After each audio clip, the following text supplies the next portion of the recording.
Hello everyone, welcome back to another video here.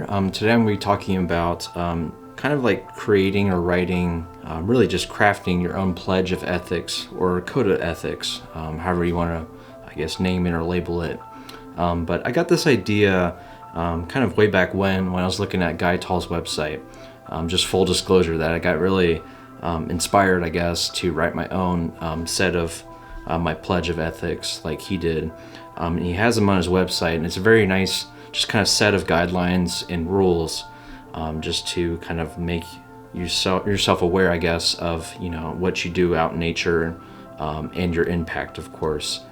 So I just find that something like this is really important, and I found it to be a good writing exercise because I've never done one of these before.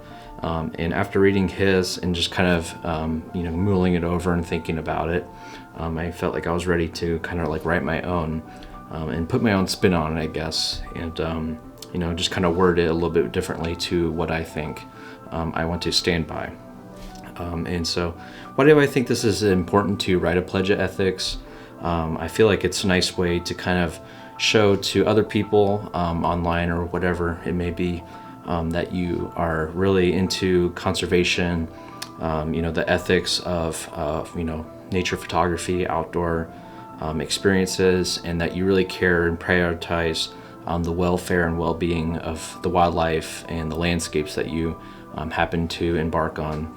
And that you're simply not just going out there to get just the photograph, get the end result in the image, and that it's not just about chasing likes on some social media website or just kind of anything that's just seems to be ego boosting and for the clout of it. So, full disclosure, I've never been perfect when it comes to ethics and stuff.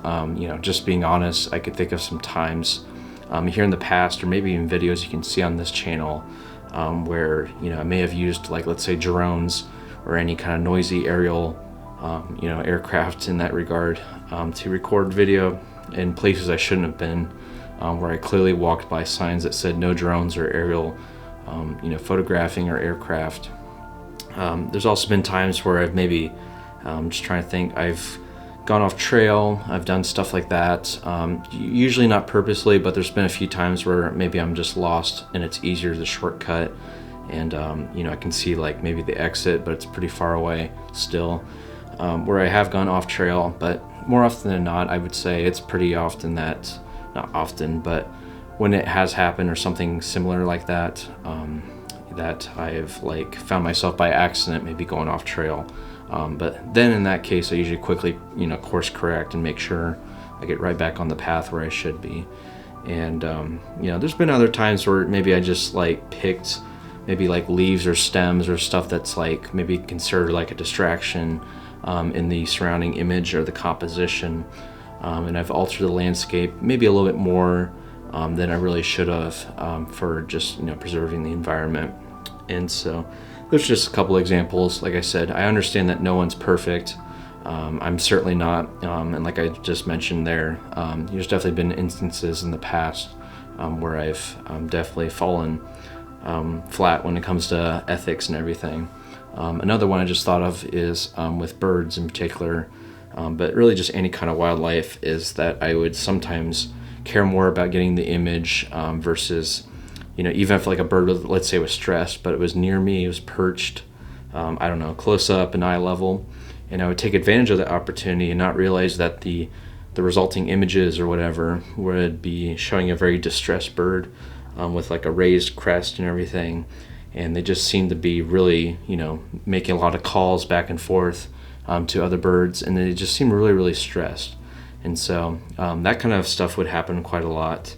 And, I'd take images, but looking back on that, it's images that I'm not necessarily proud of, because in the back of my head, I'm thinking about the experience, if I remember it, which is generally the case, and the experience of doing that, just remembering, recalling that the bird itself, or whatever animal it may be, was quite stressed. And that makes it really difficult in order to, appreciate an image. Like, it may on its own be a nice image, but I can't help but think about the way I went about it in the process was definitely overall maybe harmful, or just not quite as ethical as it could have been for the wildlife and everything.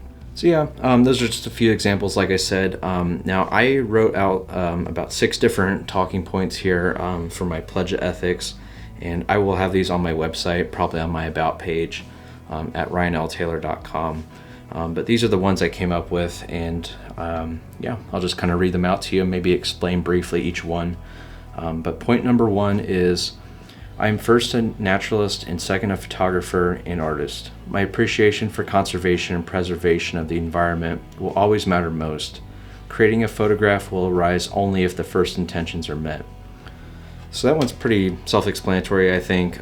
Just basically saying that taking the image, creating those kind of experiences will always be secondary to the actual environment I'm in the flora and fauna and all that kind of stuff. And that if the intentions, like I said in the statement, the first intentions of me being a naturalist and caring about, being a nature enthusiast and appreciating being out there, if those I guess we could say needs are met, then I will take images and be much more fulfilled, creatively speaking.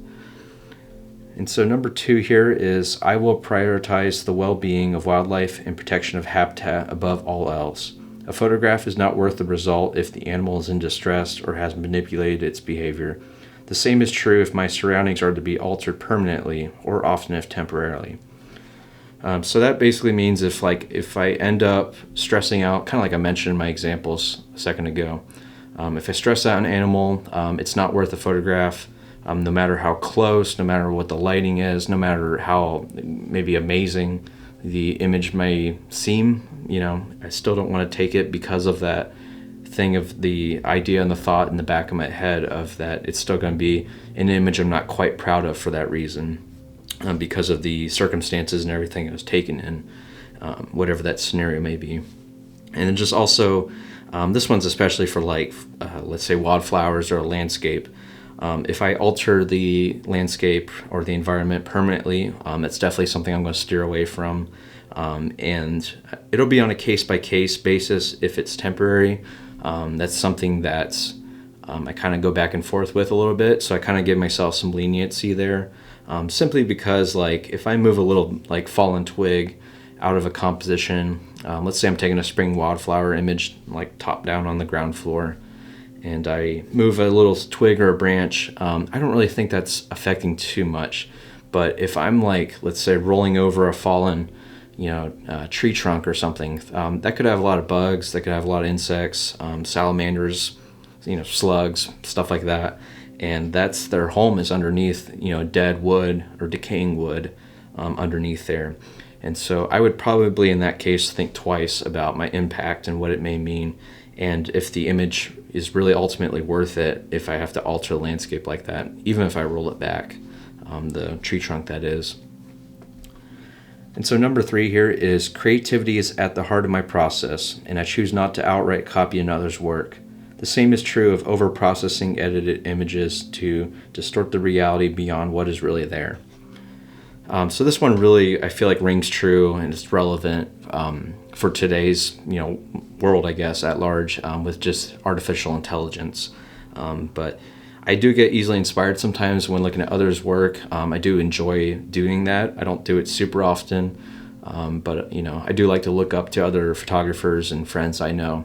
But I do not want to outright copy their work, even if it's an image I was kind of thinking about. And I want to produce work that's original, or at least try my best. And this is another instant where I really haven't been quite that truthful in the past, where I have in some instances copied another's work, or very closely the same compositions. And that can be tough, of course, if you're on a trip with someone or a workshop and you're working closely with them or whatever. So yeah, and with post-processing, I just don't want to overcook the image and make it very oversaturated or heavily composited and stuff like that. Once again, not the best example in my past, but I definitely want to make images that are true to what I saw and what I felt and what was there in reality, of course. And because otherwise it just becomes a digital illustration, or at that point AI generated probably. And so those are just important aspects to my work and my process that I like to keep in mind. All right, so I got, we're halfway there. I got point 4 here. If the quality of someone else's experience in nature is affected by my presence, then I will yield to let them pass by or for me to step aside. This includes the use of drones in recording videos in places deemed unsuitable. So this one's kind of like distancing myself from, myself literally, and talking more about like if other people are out enjoying nature recreationally or whatever it may be. And this means that like if I'm blocking a trail trying to get a wildflower shot, or have like tripods and cameras recording, and I'm doing like a speaking thing out in nature, if people go by or happen to be walking by, I don't want to block them. I don't want to interrupt their experience if they're with others, or if it's just like a solitary individual and they're enjoying their isolated kind of experience out in nature. I don't want to affect them negatively, or at least hinder their experience. And of course I'd hope the same for me, but this basically means that, like I said, the use of drones, noisy things like that, or if I'm speaking too loudly, maybe, let's say, for example, I don't think that would really happen, but you never know, I guess, depending on whatever I'm doing. And so, yeah, just basically being a little bit more selfless and kind of being cognizant of others out in nature as well, because, of course, I like to be the one out there alone a lot of times, but it's not always the case, of course. And so that's, I think it's important to distinguish this aspect at least, and that's why I made this point. Number 5 is my work intrinsically comes from a source of self-expression along with a reverence for outdoor experiences. I do not produce photographs intentionally for sharing the boost ego or to promote mine or any other's brand. Publicly sharing my work is not for the sole purpose of outsider approval, but rather to raise awareness to a specific theme or topic. So this basically means that, like I kind of mentioned a little bit earlier once again, but just, kind of checking myself and making sure I'm creating photographs for the right reasons that I deem right in that way. So I never really been a big fan of like contests or anything. And while I do galleries and exhibits on occasion nowadays, it's still, I make those around a certain theme or a topic that's maybe near and dear to me, like the Beaver Creek wetlands or some other kind of thing, some kind of angle or perspective I wanted to share creatively. And it's not about really like self-promoting me, it's more about the images. So often I don't have business cards. I'll have contact info on my website probably, and maybe a few other things like this channel. But it's really just more about the work itself. I want it to kind of speak for itself and stand on its own. And with me being there, I guess I happen to be the conduit and the creator of it, but I want the work to really shine on its own for what it is. The camera, this is number 6. The camera is a tool, and any resulting images captured are a byproduct to my experiences out in nature. To be able to witness the flora and fauna of natural places at all gives me purpose. Anything other than the memories becomes secondary for nature's sake. So this one, just kind of reinforcing the other 5 points above before this one. The camera is a tool, and any images I may capture are a byproduct to actually being out in nature. And this one means a lot to me because it kind of, once again, checks in with my purpose and my reasons for going out in nature, and that's really to just have unique experiences and to see very unique and cool things. So basically the images are secondary, and it's kind of just, once again, reinforcing what I said in the previous points. But there you have it. I come up with these 6 points and just kind of briefly wrote down these descriptions, and as I explained to you here, a little bit more about each point here. But I think doing this exercise is really fun. It's a really good way to kind of check in with myself and how I've been lately in recent times or years even with my work, and to really just evaluate the reasons why I do it and the reasons why I should do it. And I feel like, if I would recommend, I feel like you should make your own pledge of ethics or your code of ethics too. And, just write down a few points. It doesn't really have to be a certain length or anything. I guess you can decide the format, and maybe even perhaps share it in your own video here. I think that'd be really cool if we can kind of get this you know, kind of, I guess, train of thoughts and ethics and stuff going along, and to really see why we do this stuff in the first place. So I think that's it for the video here, guys. I hope you enjoyed it. Hope you learned something. And yeah, I look forward to seeing your guys' pledges if you so choose to make one, which of course I'd recommend. And yeah, thank you so much for watching, everyone. And I hope you have a great day. Thank you.